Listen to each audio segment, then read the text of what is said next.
ke-8 paling kaya raya sedunia sekaligus bos Amazon Jeff Bezos yang diperintahkan membayar pajak lebih dari 5,7 miliar dolar Amerika atau setara 79,8 triliun rupiah untuk penghasilannya ia kantongi di tahun 2020 yang lalu.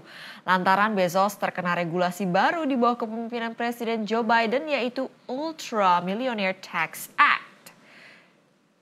Kalau kita lihat kebijakan yang baru ini memang menyasar 0,05% populasi terkaya di negeri Paman Sam atau mereka yang memiliki kekayaan bersih atau net worth senilai atau lebih besar dari 50 juta dolar Amerika Serikat. Lewat kebijakan ini pemerintah Amerika dapat meraup pendapatan pajak penghasilan hingga triliunan dolar yang dibutuhkan di saat negara mengalami defisit anggaran lebar imbas COVID-19.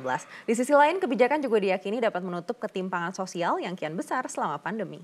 Ya, regulasi ini hanya akan berdampak ternyata bagi 100.000 keluarga di Amerika aja. Dan dari sini juga diproyeksikan bahwa pemerintah selama 10 tahun ke depan ini bisa terima pendapatan kurang lebih 3 triliun dolar Amerika Serikat dari pajak orang kaya. Berarti ya. Ya menarik memang kalau kita lihat betapa orang kaya itu memang seakan-akan nih memiliki gaya gravitasi gitu ya.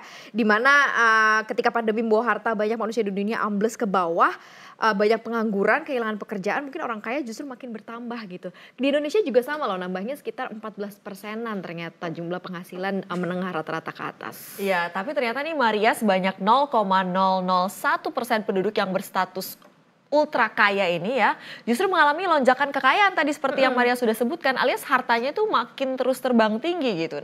Nah Bloomberg Billionaires Index ini mencatat ada 500 orang terkaya di dunia yang mengalami pertumbuhan kekayaan kumulatif 1,8 triliun dolar Amerika Serikat di tahun 2020 kemarin tahun pandemi sehingga kini total harta kekayaan bersih mereka menjadi 7,6 triliun dolar Amerika Serikat. 7,6 triliun dolar Amerika Serikat ini kalau dirupiahin berapa ya? Kita mungkin banyak kuadriliun bisa disebutin angkanya karena ini kalau dirupiahkan ini udah 17 digit begitu ya. Pokoknya ya kira-kira hampir 10 kali lipat belanja di APBN 2021 Indonesia. Kenaikan kumulatif harta orang kaya itu sepanjang 2020. Jadi Jeff Bezos ini seakan diminta bersedekah begitu ya sama pemerintah Amerika. Nah uangnya dari penghasilan pajak akan digunakan untuk keperluan mendasar karena COVID-19 ini. Iya benar ya, seperti infrastruktur, edukasi, KBT, energi baru terbarukan ya, dan juga biaya perawatan anak atau child care. Menarik ya, semoga orang-orang kaya ini ikhlas ya dan menilai cukup adil uangnya yang digunakan juga untuk program produktif dan juga sosial. Biasanya kalau udah memberikan lebih banyak akan dapat lebih banyak biasanya gitu.